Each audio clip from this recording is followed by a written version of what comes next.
for those volunteers that were part of the International Children's Games, we went through a volunteer program with the United Way.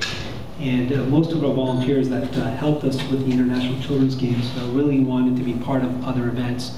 I guess my message to them is we need you to come forward again, and don't assume that we have access to your name or your numbers or your information, and don't get offended that we haven't reached out to you directly. We just don't have access to that database.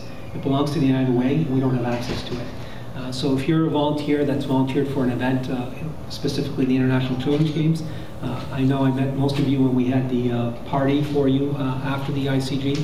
Part of the reason that we can't pick up the phone and call you and offer you the opportunity to volunteer is because we don't know who you are, we don't have your number. All that information belongs with the United Way and it's not being shared with us, or it can't be shared with us. So that's the part that's off script and Nora's script. Hey, it's the truth. So please, please, if you volunteered in the past, please step forward and register again. This is your opportunity.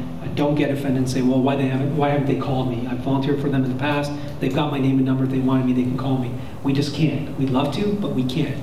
And it's got to do with consent and legal liability around consent. So if you volunteered in the past, here's a wonderful opportunity for you to volunteer again. And please don't assume that we can just pick up the phone and call you. We can't. The good thing is after this, the way that we're setting up the database ourselves, all volunteers that register through the City of Windsor directly will be City of Windsor volunteers that we can use in the future as well.